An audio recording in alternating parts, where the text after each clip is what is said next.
আচ্ছা, বলুন তো, আমরা তো সবাই চা খাই, কিন্তু এই চা খাওয়ার মধ্যে সবাই কোন চাটা বেশি খাই? লিকার চা না দুধ চা? কোন চাটা বেশি খাই? এই দেখুন কেতু আমাকে ডিস্টার্ব। সবাইকে আমার তরফ থেকে রইল কি, শুভ সন্ধ্যা।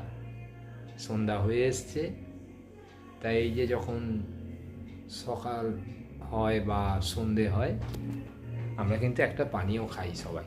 কি খাই সেটা? সেটা হচ্ছে চা। এই চাটা আমরা কিন্তু তিন রকমভাবে খেয়ে থাকি। একটা হচ্ছে দুধ চা, একটা হচ্ছে লিকার চা, আর একটা হচ্ছে লেবু চা। তা আপনারা কোনটা পছন্দ করেন? যেমন আমি কিন্তু লিকার চাটা খুব বেশি। দেখো কেতু দেখেছেন কি ডিস্টার্ব করছে, ওকে দেখাতে হবে। আচ্ছা দাঁড়াও দাঁড়াও দাঁড়াও, তোমায় দেখাবো। আচ্ছা, আমরা কোন চাটা বেশি খাই?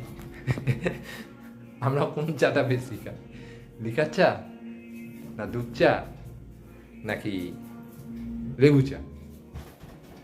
তা আমি সাধারণত লিকার চাটাই বেশি খেয়ে থাকি। কারণ কি, লিকার চা এমন একটা চা যেটা আপনার শরীরে কোনো ক্ষতি করবে না, অম্বল করবে না, টক্সাইড হবে না, কিছু হবে না। ঠিক আছে? তো সেই জন্য লিকার চাটাকেই আমি বেশি প্রেফার করি। তা আপনারা কোন চাটা প্রেফার করেন? আবার হ্যাঁ, অনেকে কফিও খান, বলতে ভুলে গেছি। অনেকে আবার কফিও খান। কিন্তু আমরা কফি টফি খুব একটা খাই না, কারণ দুধ খেলেই এখন গ্যাস হয়ে যাচ্ছে। কারণ দুধের মধ্যে তো আর দুধ নেই, সব পাউডার দুধ। তো সেখান থেকে দাঁড়িয়ে আমরা দুধটাকে অ্যাভয়েড করে এখন লিকার চায়ের উপরেই মানে চলছিস। আর আরেকটা জিনিস কি, আমি হাতিবাগানে আমার দোকান আছে, অনেকেই জানেন। তা সেখানে তো আর বাড়ি থেকে চা যায় না, সেখানে চা কিনে খাই। সেখানে আমি দেখেছি অর্ডার পড়ছে, ধরুন 10খানা যদি দুধ চা পড়ে, তার মধ্যে 5টা লিকার চা।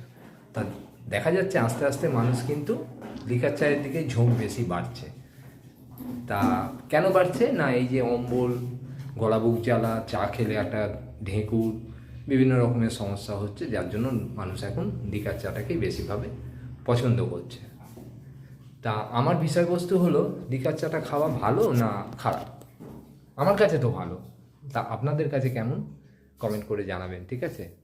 লিকার চাটা আমার বরাবরই খুবই ভালো লাগে। আর এখন আমি সাধারণত সবসময় মানে এমনকি আত্মীয় পরিজনের বাড়িতে গেলেও লিকার চাই বলি। তা আপনাদের কোনটা ভালো লাগে দয়া করে জানাবেন। আর আমার চ্যানেলটাকে সাবস্ক্রাইব করে পাশে থাকবেন, আর লাইক করবেন।